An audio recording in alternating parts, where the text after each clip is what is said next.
Hello everyone, आज date है 26 फरवरी और द हिंदू न्यूज एनालिसिस में आपका स्वागत है। इस वीडियो में हम द हिंदू की इंपॉर्टेंट न्यूज को प्रीलिम्स और मेंस के पर्सपेक्टिव से डिस्कस करेंगे। इस न्यूज़पेपर की पीडीएफ का लिंक नीचे डिस्क्रिप्शन में दिया हुआ है या फिर आप direct Telegram channel volcano IAS academy को सर्च करके वहां से भी पीडीएफ को डाउनलोड कर सकते हो।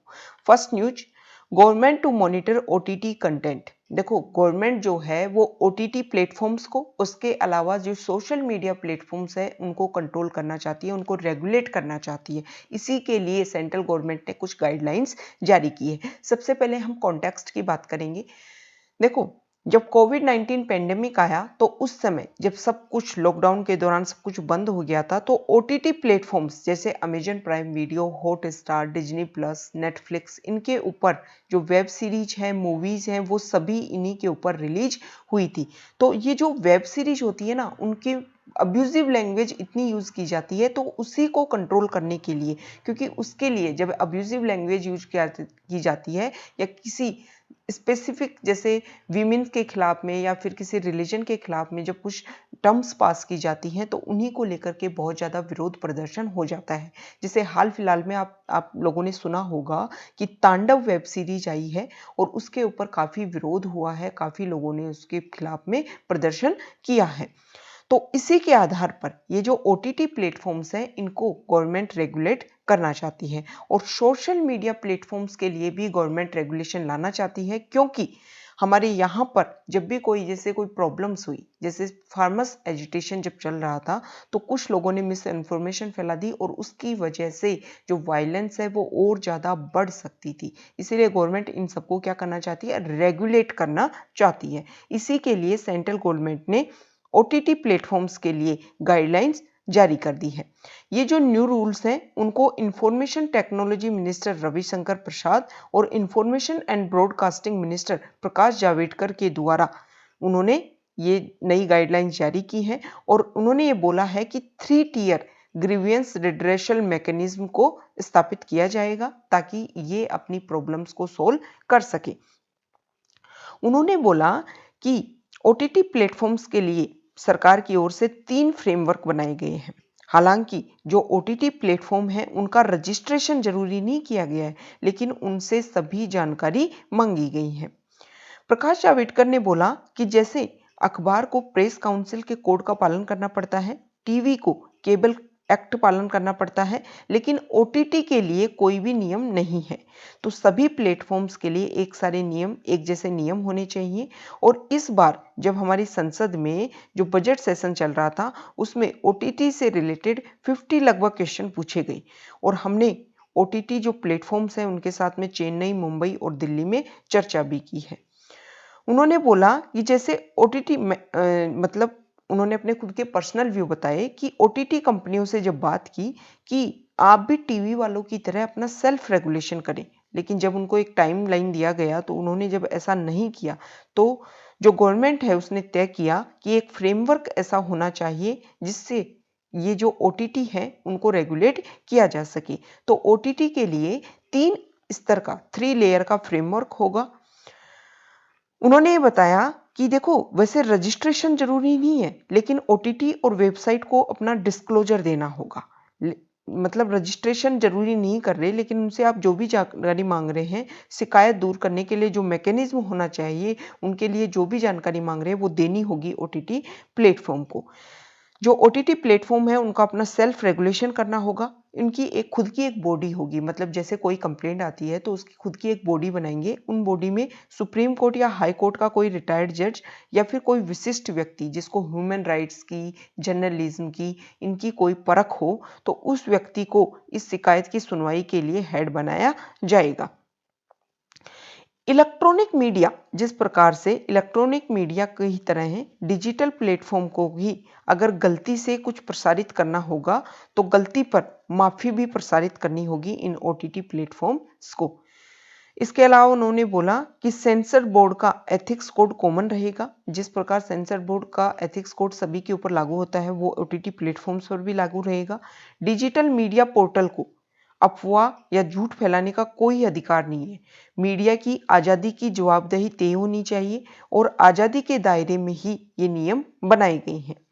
इसके अलावा ये तो उन्होंने OTT प्लेटफॉर्म्स के लिए गाइडलाइन जारी की। इसके अलावा उन्होंने सोशल मीडिया प्लेटफॉर्म्स के लिए भी कुछ गाइडलाइन जारी की है।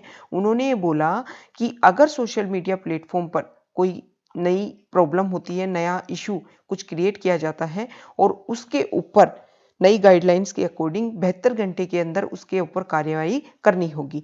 टेक कंपनियों को शिकायत अधिकारियों की नियुक्ति करनी होगी, चीफ कंप्लायंस ऑफिसर की नियुक्ति करनी होगी, कानूनी एजेंसियों से तालमेल के लिए एक नोडल अधिकारी की नियुक्ति करनी होगी। इसके अलावा उन्होंने बोला कि सोशल मीडिया प्लेटफॉर्म को हर 6 महीने में शिकायत और उन पर क्या कार्रवाई की गई इसकी रिपोर्ट देनी होगी।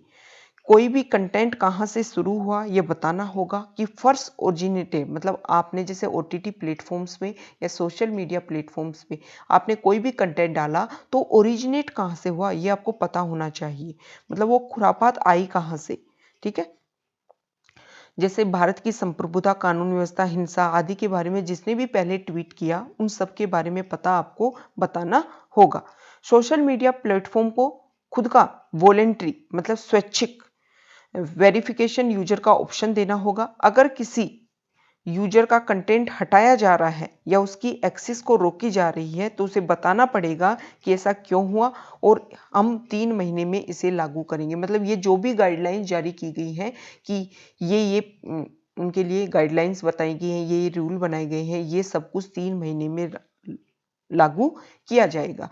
तो ये सोशल मीडिया प्लेटफॉर्म्स को और OTT कंटेंट को रेगुलेट करने की कोशिश की गई है सेंट्रल गवर्नमेंट के द्वारा। नेक्स्ट न्यूज है वैक्सीन से रिलेटेड है। वैक्सीनेशन प्रोग्राम हमारे इंडिया में 16 जनवरी से स्टार्ट हो गया था और अब सेकेंड फेज में ये बोला जा रहा है कि जिन व्यक्तियों की उम्र 60 से ऊपर है या फिर 45 प्लस, वे लोग जिनको बहुत सारी बीमारियां हैं उनको वैक्सीनेशन दिया जाएगा। तो जो लोग 45 प्लस हैं उनको सर्टिफिकेट की जरूरत होगी वैक्सीन के लिए। उनको बताना होगा उस मेडिकल सर्टिफिकेट में कि उनके क्या क्या परेशानी है और उनको क्यों वैक्सीन दिया जाना चाहिए 65 ईयर्स ऑफ एज के लोगों के साथ में। ये जो वैक्सीनेशन प्रोग्राम है वो 1 मार्च से स्टार्ट हो जाएगा। गवर्नमेंट ने ये भी बोला है कि जो भी लोग बेनिफिशियरीज हैं उनको कोविन एक्ट के ऊपर अपना रजिस्ट्रेशन करवाना होगा अपने आधार कार्ड के साथ में। अपनी फोटो ID, मेडिकल सर्टिफिकेट, इन सब की डिटेल्स वहां पर भरनी होगी और कब और कहां उनको वैक्सीन दी जाएगी इन सब की भी to get the details of where and when to get the vaccine, कहां पर वैक्सीन और कब दी जाएगी इन सब की जानकारी भी मतलब वहां पर जो कोविन ऐप है वहां पर दिखाई जाएगी, शो की जाएगी। ठीक है, और इसके अलावा we are getting queries about older person not being able to use the app and their registration it is also being looked into। मतलब ना सिर्फ उनकी जानकारी हासिल करने के लिए हम ऐसा नहीं कर रहे हैं, मतलब उनको कोई परेशानी तो नहीं हुई, इन सब की वजह से इस ऐप का यूज करने के लिए कोशिश की जा रही है। ठीक है, नेक्स्ट न्यूज है नीरव मोदी से रिलेटेड न्यूज है। नीरव मोदी ने पंजाब नेशनल बैंक और उसके कुछ ऑफिसर्स के साथ मिलकर के एक बहुत बड़ा गबन किया था, बहुत बड़ा घोटाला किया था। उसके बाद में वो लंदन चले गए और अब लंदन के कोर्ट ने ये बोला है कि जो उनका प्रत्यर्पण है, एक्स्ट्राडिशन है, उसके लिए सहमति देती है कि उसको प्रत्यर्पण कर दिया जाएगा इंडिया को।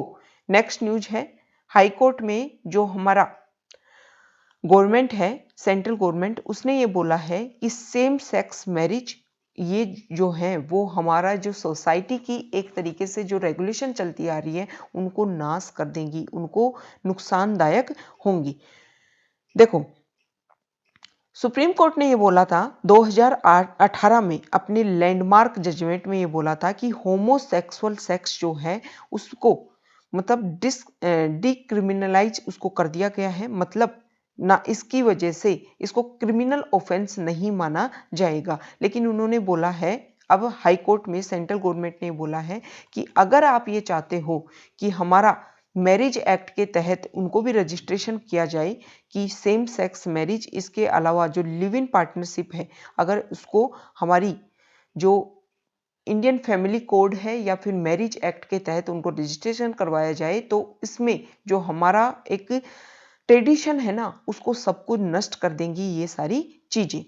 नेक्स्ट न्यूज है इंडिया और पाकिस्तान से रिलेटेड। इंडिया और पाकिस्तान ने दोनों में जब DGMOS लेवल की डिस्कशन हुआ, उसके बाद में अनाउंसमेंट किया गया कि 2003 में जो गाइडलाइंस फॉलो की गई थी, 2003 में जो लाइन फिक्स की गई थी सीज फायर के लिए, मतलब कि दोनों एक दूसरे के खिलाफ सीज फायर नहीं करेंगे। सीज फायर क्या होता है कि गोलीबारी के लिए जो रेगुलेशंस बनाए गए हैं उनका उल्लंघन, वायलेशन नहीं किया जाएगा।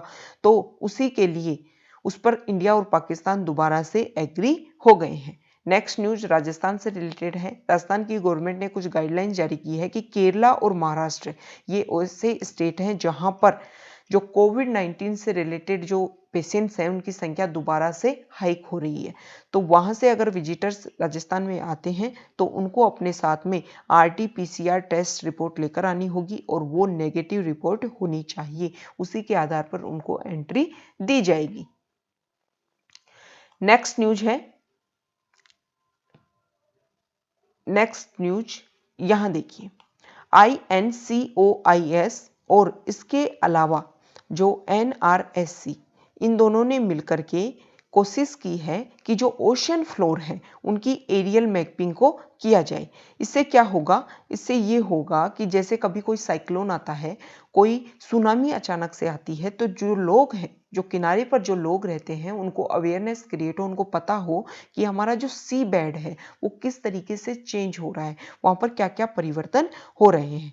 Indian national centre for ocean information services, ये एक ऑटोनोमस बॉडी है और इसको 2007 में मिनिस्ट्री ऑफ अर्थ साइंसेज के तहत एस्टेब्लिश किया गया था।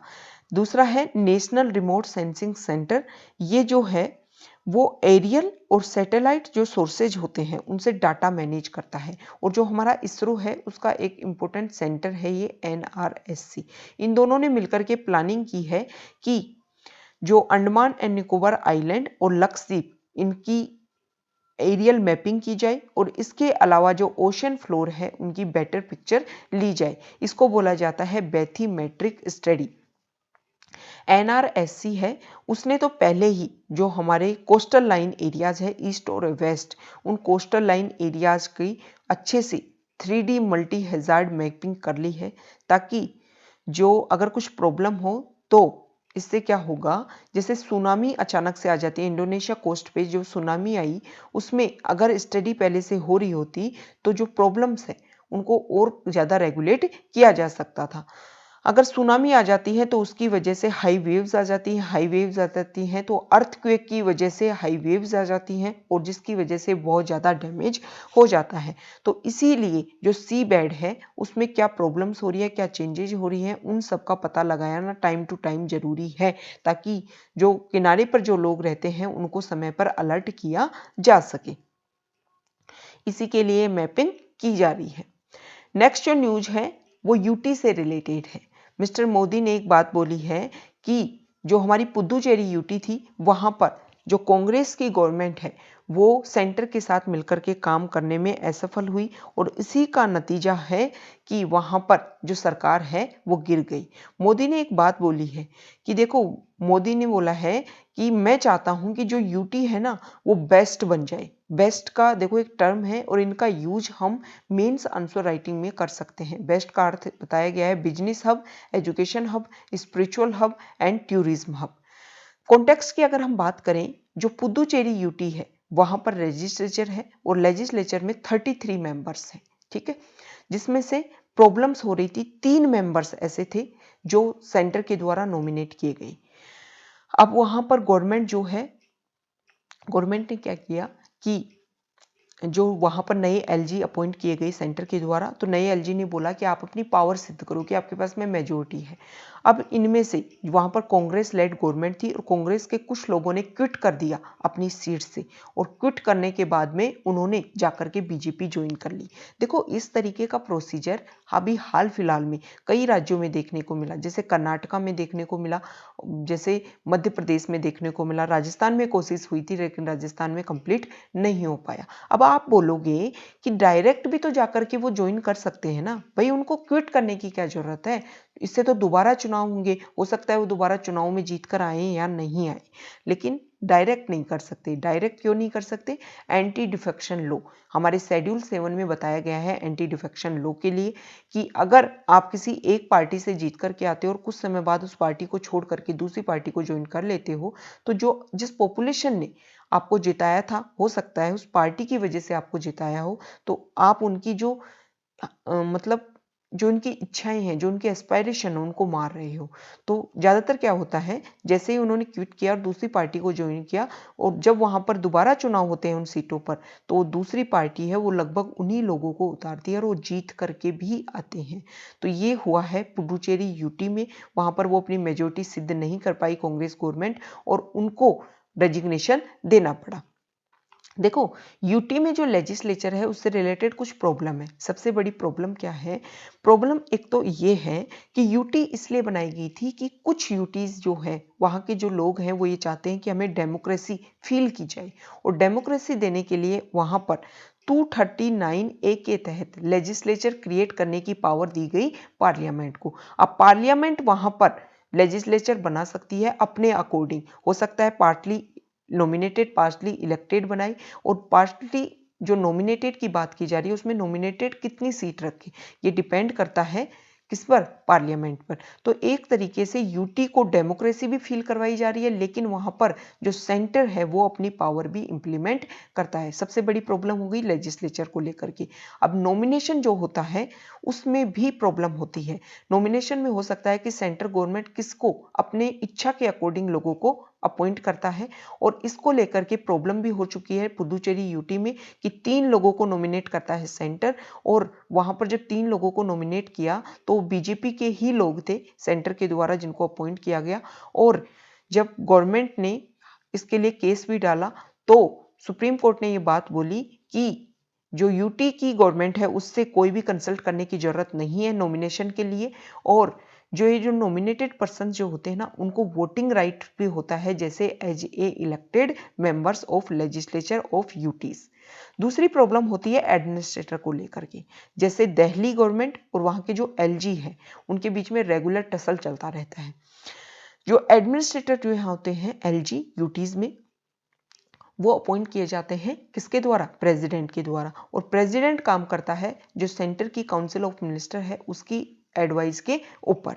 तो एडमिनिस्ट्रेटर को अगर कुछ प्रॉब्लम होती है, जैसे कोई इश्यू हो रहा है यूटी में और कोई प्रॉब्लम हुई, तो उसको ट्रांसफर कर देगा कि इस पर संज्ञान लेंगे कौन? प्रेसिडेंट। और प्रेसिडेंट काम करता है सेंटर के अकॉर्डिंग। तो एक तरीके से यूटी में कभी काम ही नहीं बन पाएगा। यूटी में काम तभी बन पाएगा जब सेंटर में जो गवर्नमेंट है वो ही गवर्नमेंट यूटी में अपनी सरकार बनाए। इसी का नतीजा है कि जो यूटी की गवर्नमेंट, जैसे दिल्ली में जो आम आदमी पार्टी की गवर्नमेंट है और जो एलजी है उसके बीच में रेगुलर टसल चलती रहती है, लेकिन सुप्रीम कोर्ट ने ये बोल दिया कि एलजी हर चीज में प्रॉब्लम क्रिएट ना करें।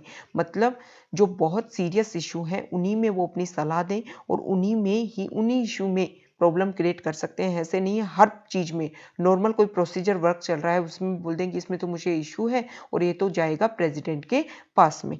तो इस आर्टिकल में हम ये समझ सकते हैं कि देखो, अगर यूटी को आप चाहते हो कि डेमोक्रेसी दी जाए, वहां के लोग डेमोक्रेसी को फील करें, तो डेमोक्रेसी देने के लिए उनको कुछ ऑटोनॉमी दी जाए। तो इसके लिए जो कॉन्स्टिट्यूशनल प्रोविजन है, जो कुछ चेंजेज करने हो लॉ में, वो करने चाहिए ताकि यूटी को ऑटोनोमस बॉडी के रूप में डिक्लेयर किया जा सके। नेक्स्ट न्यूज है, यहां देखिए, हाँ, तांडव केस। देखो, अभी हमने जो ओटीटी प्लेटफॉर्म है उनसे कंटेंट से रिलेटेड हमने न्यूज़ को डिस्कस किया कि क्यों ऐसा होता है कि ओटीटी प्लेटफॉर्म्स को गवर्नमेंट रेगुलेट करना चाहती है। तांडव वेब सीरीज की अभी हमने एग्जांपल भी लिया था कि इसको लेकर के बहुत सारे लोगों ने प्रॉब्लम क्रिएट की है कि इसमें कुछ अब्यूजिव वर्ड यूज किए गए हैं गॉड और गॉडेसेस के लिए। ठीक है, तो इनके लिए हाई कोर्ट ने रिजेक्ट कर दिया है एंटीसिपेटरी बेल प्ली को। तो एक तरीके से जो अमेजन एग्जीक्यूटिव है उनको रिलीफ देने से डिनाई कर दिया गया है, और जो भी प्रॉब्लम्स है, अब ये नई गाइडलाइंस है, उनके अकॉर्डिंग जो ये वर्ड्स आए ना उसका ओरिजिन कहाँ से हुआ ये सब कुछ बताना पड़ेगा, ये सब कुछ क्लियर करना पड़ेगा। तो इसीलिए रेगुलेट करने की कोशिश की जा रही है।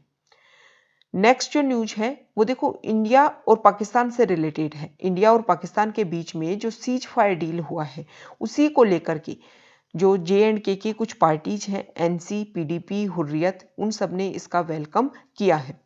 और इंडिया और पाकिस्तान के बीच में जो सीज फायर डील हुई है उसमें ये बोला गया है कि जो बैक चैनल डिप्लोमेसी है उसने अपना रोल प्ले किया है, और उसी की वजह से जब श्रीलंका पाकिस्तान के प्राइम मिनिस्टर इमरान खान जा रहे थे तो इंडिया ने अपना एयर स्पेस यूज करने के लिए उनके एयरक्राफ्ट को जगह दी थी। हालांकि पुलवामा अटैक के बाद में हर चीज को बैन कर दिया गया था पाकिस्तान के लिए, लेकिन एक तरीके से बोला जा रहा है कि बैक चैनल मतलब डायरेक्ट जो मीटिंग होती है उसके अलावा बैक चैनल के तरीके से जो डिप्लोमेसी को यूज करके ये सब कुछ काम किया जा रहा है। और अच्छी बात है, इंडिया और पाकिस्तान के जो रिलेशन है, बॉर्डर रिलेशन, वो अच्छे होने चाहिए।